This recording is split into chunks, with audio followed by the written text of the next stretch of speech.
নমস্কার, সুপ্রভাত। আমি অর্চনা। এসো মনের কথা ভাগ করি চ্যানেলের একটি ব্লগে তোমাদের সবাইকে স্বাগত জানাই। আশা করি সবাই ভালোই আছো। আমিও তোমাদের ভালোবাসা নিয়ে খুব ভালো আছি। আর সকাল সকাল আমার হাতে একটা ট্রের মধ্যে ছাতু, চিড়ে, মুড়ি, দই, কলা, তিলুয়া, কদমা, পাটালি গুড়, এগুলো দেখে নিশ্চয়ই তোমাদের বুঝতে অসুবিধা হচ্ছে না যে এটা আমার পৌষ সংক্রান্তির দিনের ভিডিও। তো পৌষ সংক্রান্তির শুভেচ্ছা জানাই তোমাদের সকলকে। যদিও বা চলে গেছে, তবুও আমার তো ভিডিও দিতে দেরিই হয়। আর আমি এই যে ছাতু, মুড়ি, চিড়ে এগুলো নিয়ে এসেছি না, আজকের দিনে না সকালবেলা আমাদের এগুলো দিয়ে ঠাকুরকে পুজো দিতে হয়। আর ঠাকুরকে এগুলো দিয়ে পুজো দিতে আবার ঠাকুরের সঙ্গে সঙ্গে আর একটা ট্রের মধ্যে আমি সাজিয়ে নিয়েছি, এগুলো দেবো কাককে খেতে। এই যে আমি ছাদে চলে এসেছি, ছাদে এসে কাককে দিতে হবে, আমাদের এটাই নিয়ম। আজকে তো ছাতু, মুড়ি, চিড়ে, তিলুয়া, কদমা এগুলো খাওয়ার দিন, তো এগুলো দিয়ে ঠাকুরকেও পুজো দিতে হয়। আর আমাদের মধ্যে কাককে খেতে দেওয়ার একটা নিয়ম আছে, তাই কাককে এগুলোই সকালবেলা দিতে হয়। তা আমিও পুজো টুজো দিয়ে কাককে খেতে দিয়ে গেলাম। পুজো সেরে আমি রান্নাঘরে চলে এসেছি। আর আজকে কিন্তু সকাল সকাল আমরা স্নান করে নিয়েছি সবাই। আজকে নিরামিষ রান্না হবে, পনিরের ঝোলটা হবে। আর ইতিমধ্যে দিকে আমার ভাত হয়েও গেছে। আর এদিকে রয়েছে মুগ ডাল, আর এটাতে রয়েছে পাঁপড় ভাজা। আজকে বিশেষ কিছু তেমন রান্না করব না। আর এদিকে আছে পনিরের ঝোলটা করব। পনিরটাকে ভেজে এটাকে এখানে আমি একটুখানি উষ্ণ গরম জলে নুন আর চিনি দিয়ে রেখেছি। পনিরগুলোকে ভেজে উষ্ণ গরম জলে আমি ভিজিয়ে রাখি, তাহলে পনিরগুলোর ভেতরে নুন মিষ্টিটাও ঢুকে যাবে আর পনিরটা খুব সফট হবে। এই পনিরের ঝোলটা হয়ে যাবে। আর এগুলো রান্নার পরেও কিন্তু আবার কাকের জন্য বাড়তে হবে, বেড়ে কাককে দিতে হবে। তো চলো, তোমাদের সঙ্গে দেখা হবে আবার সন্ধ্যাবেলায়। চলে এলাম সন্ধ্যাবেলায়। তো সবাইকে জানাই শুভ সন্ধ্যা। আর আজকে যেহেতু পৌষ সংক্রান্তি বা মকর সংক্রান্তি যেটাই বলো, আজকে যেমন সকালে ছাতু, চিড়ে, মুড়ি খাওয়ার একটা নিয়ম আছে, সেই সঙ্গে সঙ্গে আজকে তো পিঠে পুলি খাওয়ারও দিন। এদেরকে এখানে নারকেলটাকে কোড়ানো রয়েছে, এটাও তবে আমার মেয়ে নারকেলটা কুড়িয়ে দিয়েছে। আর এখানে রয়েছে ময়দা, 2 ভাগে ময়দা নিয়েছি। কেন নিয়েছি তারও কারণ আছে, কারণ 2 ভাগে আমি পাটিসাপটা পিঠা করবো। তো তোমরা দেখতে থাকো। ময়দাটা তো নিয়ে নিয়েছি, ময়দাটা ভালোভাবে চেলে নিয়েছি 2 ভাগে। এবার নিচ্ছি পরিমাণ মতন চালের গুঁড়ো। তবে আমার কিন্তু কোনো মাপঝোপ নেই, আমি সম্পূর্ণটাই চোখের আন্দাজে করি। চালের গুঁড়ো, ময়দা দেখো কেমন ক্যামেরার সামনে ঘুরে বেড়াচ্ছে। এই বাটিটাতে তো চালের গুঁড়ো নিয়ে নিলাম, এবার ওই বাটিটাতেও চালের গুঁড়ো নেব। আজকের দিনটাকে নিয়ে কিন্তু অনেক গল্পও রয়েছে। গল্প বলতে আমরা শুনেছি, তবে এগুলো হয়তো সত্যি ঘটনায়। তবে এর আগে আমার পৌষ সংক্রান্তির ভিডিও দেওয়া রয়েছে, সেখানে সম্পূর্ণ কথাগুলোই ভালোভাবে বলা রয়েছে। তোমরা যদি চাও তবে সেটা শুনতে পারো। আর আমার তো ময়দা, চালের গুঁড়ো নেওয়া হয়ে গেছে। আর পরিমাণ মতন 2 বাটিতেই নেব সুজিটাকেও চেলে নেব। আজকের দিনে জানো তো, রাজা ভগীরথ মা গঙ্গাকে পৃথিবীতে এনেছিলেন। তোমরা হয়তো অনেকেই জানো এই সমস্ত কথা, তবুও যারা ছোট আছো আমার ভিডিও দেখো, যারা জানো না তারা শুনবে। রাজা ভগীরথের যে পূর্বপুরুষরা, তারা তাদের মৃত্যুর পর না তাদের আত্মার মুক্তি পায়নি। মা গঙ্গা তখন ছিলেন না পৃথিবীতে, সেই জন্যই গঙ্গার জল না পেলে তারা মুক্তি পাবেন না। সেই কারণেই রাজা ভগীরথ সেই বৈকুণ্ঠ থেকে মা গঙ্গাকে পৃথিবীতে নিয়ে আসেন। সেখান থেকে এসে গঙ্গা কপিলমুনির আশ্রমে সাগরের সঙ্গে মিলিত হন। সেই জন্য সেই জায়গাটার নাম গঙ্গাসাগর। এর মধ্যে আরও অনেক গল্প আছে, তোমরা যদি জানতে চাও। আমি যতটুকুনি জানি এর আগের বছরের ভিডিওতে আমি বলেছি, তোমরা সেখানে গিয়ে দেখতে পারো। আর আমি এর মধ্যে সুজি, ময়দা, চালের গুঁড়ো নেওয়ার পর কিছুটা চিনি দিয়ে দিলাম। আর ওটার মধ্যে কিন্তু চিনি দিইনি, এটার মধ্যে চিনিটাই বেশি দিয়েছি। আর সামান্য একটুখানি গুড় দেব, একটু গন্ধ হওয়ার জন্য। আমি 2 রকমভাবে করবো বলেছি। আর এবারে এটাকে জল দিয়ে ভালোভাবে একটুখানি মেখে নিতে হবে। আগে চিনি, গুড়, চালের গুঁড়ো, সুজি, ময়দাটা ভালোভাবে হাত দিয়ে একটু চটকে মিশিয়ে নিলাম। এবার জল দিয়ে এটাকে এই কাঁটাটা দিয়ে ভালো করে নেড়ে আমি পুরো এটাকে একদম ভালো একটা ব্যাটার বানিয়ে নেবো, একদম স্মুথ ব্যাটার। দেখো একটু যেন দানা না থাকে। ব্যাটারটা আমার তৈরি হয়ে গেছে। এই অবস্থায় আমি এখন কিছুক্ষণ রেখে দেবো, কারণ এর মধ্যে সুজি, চালের গুঁড়ো আছে। এখন আর জল দেবো না, খানিকক্ষণ বাদে দেখবো এটা কতটা গাঢ় হয়, সেই বুঝে আবার এর মধ্যে জল দিয়ে একটু পাতলা করবো। ব্যাটারটা একটু তোমাদেরকে দেখিয়ে দিই। দেখো, হাতা দিয়ে তুলে এই হাতার পেছন দিকে না একটা আঙুল দিয়ে টান দিলে মাঝখানে একটা এরকম দাগ থাকবে, দুপাশ থেকে আস্তে আস্তে এসে আবার দাগটা মিশে যাবে। এই রকম যখন হবে তখন বুঝতে পারবে যে ব্যাটারটা একদম ঠিকঠাক হয়েছে। আর একটা জিনিস দেখাই তোমাদের, এই দেখো, দেখেছো তো আমার সারথি, আমার গাইড। আমি এই সমস্ত কিছু করতে আসলে মানে যতক্ষণ এই রান্নাঘরে থাকবো ততক্ষণ আমার ওই হাতের ডানার কাছেই থাকবে, মানে আমার গাইড হয়ে সারাক্ষণ থাকে। আমার যতক্ষণ না হবে আমার হাতের কাছ থেকে সরবে না। আর শুধু বলবে কি, আমাকে দাও না আমি করি, আমাকে দাও না আমি করি, এই রকম করতে থাকবে। এরকম বন্ধুরা আমার রেসিপি এপি বলো। আর এই ব্যাটারটা করবো আমি সম্পূর্ণ পাটালি গুড় দিয়ে। আর গুড়টা এত শক্ত না, আমি এর জন্য চাকু দিয়ে কাটতে শুরু করেছি। কেটে নিই, তারপর এটার মধ্যে দিয়ে ব্যাটারটা রেডি করবো। এই গুড়টা এত শক্ত যে আমি চাকু দিয়েও কাটতে পারলাম না। শেষমেশ ওই ঘষণিতে ঘষে ঘষে আমি এভাবে গুঁড়ো গুঁড়ো করেছি গুড়টা। এবার এর মধ্যে দিয়ে দেবো। আর আগের বাটিতে যে গুড়টা দিয়েছিলাম ওই গুড়টা কিন্তু আলাদা, এটা সেটা ছিল না। এটা আমি সম্পূর্ণ গুড় দিয়েই গোলাটা তৈরি করব। তার কারণ আমি তো তোমাদেরকে আগেই বললাম আমি দুই ভাগে আর কি পাটিসাপটা পিঠা করব। তো ওই গোলাটা যে করেছিলাম ওটা চিনি দিয়ে গোলাটা করেছি, ওটার মধ্যে যাবে নারকেলের পুর। নারকেলটা জাল দেবো আমি পাটালি গুড় দিয়ে, তা ওটার ভেতরটা লাল থাকবে, সেই জন্য ওপরটা সাদা। আর এটা গুড় দিয়ে করছি, তার কারণ এটা আমি করব খোয়া ক্ষীর দিয়ে। আর এই দেখো এই ব্যাটারটাও আমার রেডি হয়ে গেছে। এই দেখো এটা সাদা হয়েছে আর ওটা গুড় দিয়ে করেছি তাই লাল হয়েছে। গুড়েরটার ভেতরে থাকবে খোয়া ক্ষীর। খোয়া ক্ষীর যেহেতু সাদা হয় তার ওপরটা লাল, ভেতরটা সাদা। আর যেটা নারকেল দিয়ে পাটিসাপটা করবো সেটা নারকেলটা গুড় দিয়ে জাল করবো, তাই ওটার ভেতরটা লাল থাকবে, ওপরটা থাকবে সাদা। এই দেখো এই ব্যাটারটাও তোমাদেরকে দেখিয়ে দিচ্ছি, দেখেছো তো একদম ঠিকঠাক ব্যাটার। এবার কিছুক্ষণ ঢেকে রাখবো, তারপরে যখন করব তখন বুঝে নেবো যে কতটা জল দিতে হবে। তো চলো এবারে নারকেলগুলো জাল দিয়ে নিই। কড়াইয়ের মধ্যে নারকেলগুলো নিয়ে একটু পাটালি গুড় দিয়ে একটু হাতে চটকে চটকে ভালোভাবে মেখে নিতে হবে, কারণ এখন শীতকাল তো নারকেলগুলো কিন্তু একটু শক্ত হয়ে থাকে। আর এই দেখো নারকেলটা আমি মাখিয়ে নিয়েছি। এবারে গ্যাসটা জ্বালিয়ে কিছুক্ষণের জন্য একটু জাল দিয়ে নেব। জয় গুরু জয় গুরু, সব কিছু যেন ঠিকঠাক থাকে, সব পিঠাগুলো যেন আমার ভালো মতন হয়ে যায়। নারকেলটাকে জাল দেওয়া শুরু করলাম। এই নারকেলটাকে গুড় দিয়ে মাখার ফলে দেখো বেশ অনেকটা একটু জল বেরিয়েছে। জলটাকে মোটামুটি টানিয়ে নিতে হবে। দেখো বন্ধুরা, আমার নারকেলটা জাল দেওয়া হয়ে গেছে। এ দেখো একটু রস রস ভাব থাকবে, এই অবস্থাতে কিন্তু এটাকে নামিয়ে নেব। যে খুব একটা যেটাকে কড়া পাক দিতে হবে তা কিন্তু নয়, নাড়ুর মতন যে কড়া পাকটা সেটা কিন্তু হবে না। এবার থালায় এটাকে নামিয়ে নিচ্ছি, নিয়ে কিছুক্ষণ একটু ঠান্ডা হতে দেবো। নারকেলটাকে তো জাল দিয়ে তুলে রাখলাম, তোমরা দেখলে। এখন একটু খোয়া ক্ষীরটাকে একটু জাল দিয়ে নিতে হবে। এটা তো অনেক শক্ত, এটাকে কড়াইতে নিয়ে একটুখানি হাতে গুঁড়ো করে নিচ্ছি, তারপরে দেখাচ্ছি এটাকে কী করব। খোয়া ক্ষীরটার মধ্যে খানিকটা দুধ দিয়ে দেবো, আর দেবো এর মধ্যে খানিকটা চিনি। খুব একটা বেশি দেবো না, অল্পের মধ্যেই দেবো। এবারে এটাকে ওভেনে বসিয়ে কিছুক্ষণ একটু জাল দিয়ে এটাকে নরম করে নিতে হবে।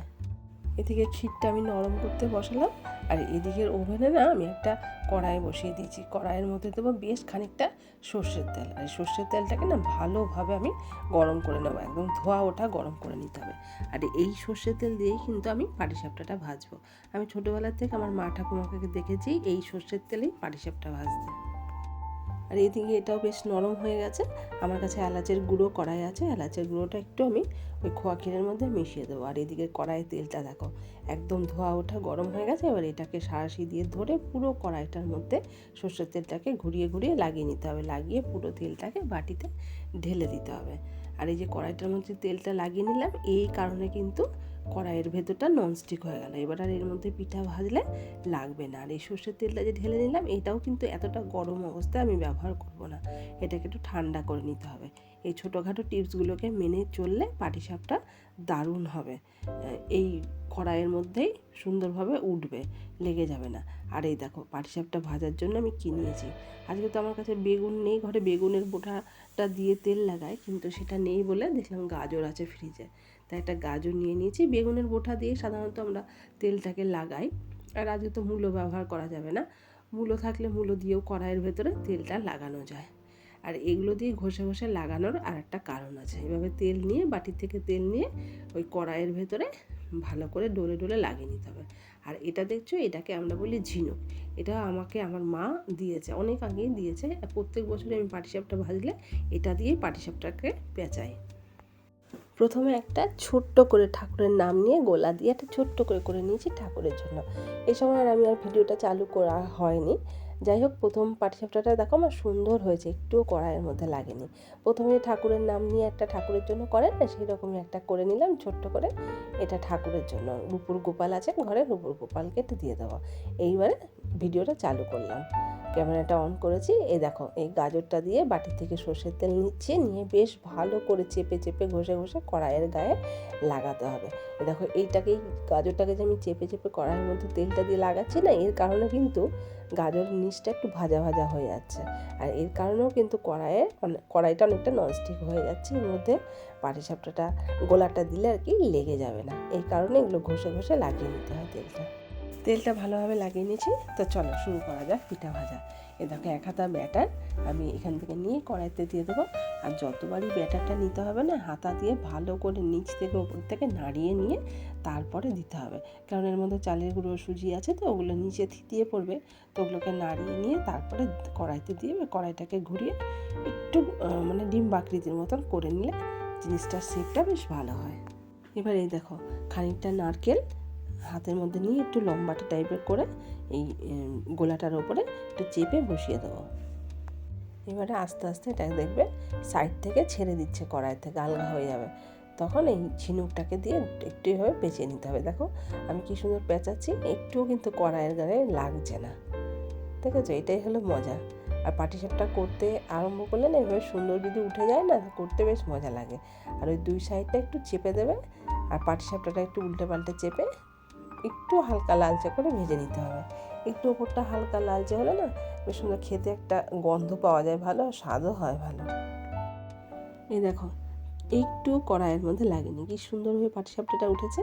আর এইটা হলো আমার 2য় নাম্বার পাটিসাপটা পিঠা। প্রথমে একটা ছোট্ট করে নিলাম ঠাকুরের জন্য, তারপরে এটা করলাম। আর কি সুন্দর উঠেছে দেখো পাটিসাপটাটা।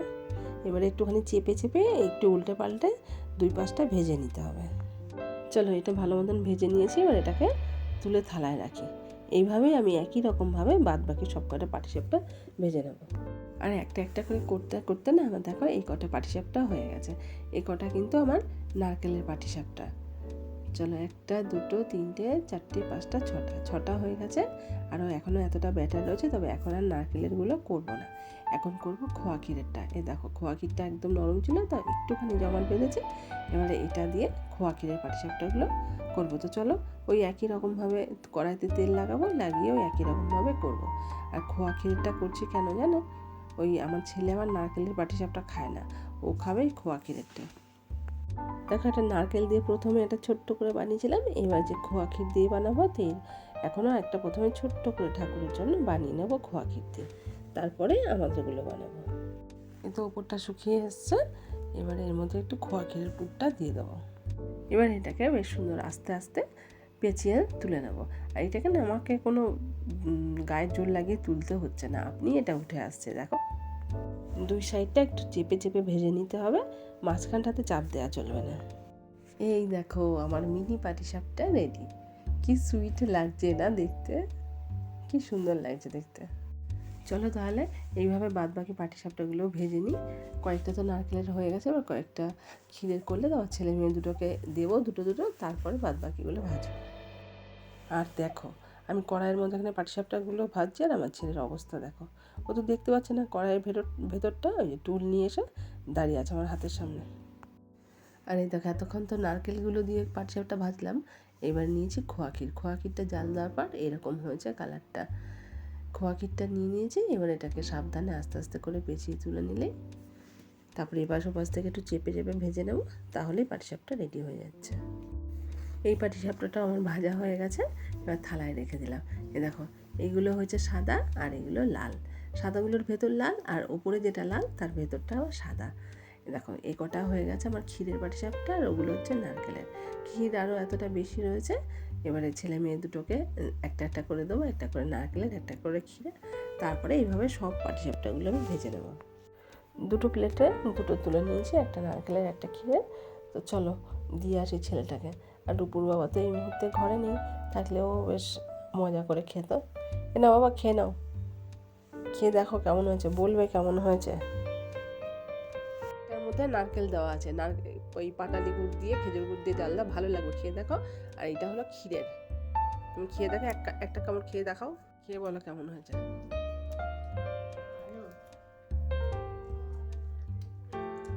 এটা তো তুমি নারকেলেরটা খেলে, এটা ক্ষীরেরটা খেয়ে দেখো। ভালো এই প্লেটটা মেয়েটার হাতে ধরিয়ে দিয়ে আসি। ও আছে ছোট ঘরে, ছবি আঁকতে বসেছে। এনে খেয়ে নে, দেখ খেয়ে দেখ কেমন হলো। এখানে মা সরস্বতীর প্রিন্টিং চলছে। এটা বেশ ছোট করে, এর আগে একটা দেখছিলাম বড় করে আঁকছিল, ওটা হয়ে গেছে রে। আমার মেয়ে আবার ভালোবাসে না, কি বলে, ক্ষীরের পাটিসাপটা ভালোবাসে না। আর এই দেখো এখানে একটা বড় করে আঁকছিল, এটা আঁকা হয়ে গেছে। এই যে তোমাদেরকে একটু ভালো করে দেখাই, এটা আগে এঁকেছে, এখন একটা ছোট করে আঁকছে। আর যেটা বলছিলাম, আমার মেয়ে আবার ক্ষীরের পাটিসাপটার পছন্দ না, ওর আবার নারকেলের পছন্দ। ও বলছে আমাকে ক্ষীরের পাটিসাপটা দিও না, আমাকে দুটোই নারকেলের দাও। আর আমার ছেলের আবার নারকেলের পছন্দ না, ক্ষীরের পছন্দ। আর আমার আর রঞ্জনের কোনো পছন্দের বালাই নেই, আমরা যা পাই তাই খাই। আমাদের ক্ষীরেরও ভাল লাগে, নারকেলেরও ভাল লাগে, আবার মাখা সন্দেশ হলে সেটাও ভাল লাগে। তাহলে চলো এবার বাদ বাকি পাটিসাপটাগুলো ভেজে নিই, আর তোমরাও দেখতে থাকো। অবশেষে আমার এই এতগুলো পাটিসাপটা ভাজা হয়েছে। 2 থালা হয়েছে নারকেলের, আর ওই থালা লাল লাল ওগুলো হচ্ছে ক্ষীরের। আর এই আমার একটুখানি ক্ষীরের গুড়টা বেঁচেছে, আর এখানে এতটা নারকেলের গুড় বেঁচেছে, আর এখানে গোলা এতটা বেঁচেছে। তবে আজকে আর করবো না, আজকে অনেক রাত হয়ে গেছে, আবার কালকে করবো। তাহলে আজকের মতন এখানে রাখি। তোমরা সবাই ভালো থেকো, সুস্থ থেকো, সাবধানে থেকো। ভিডিও ভালো লাগে প্লিজ একটা লাইক, শেয়ার, কমেন্ট করতে ভুলো না।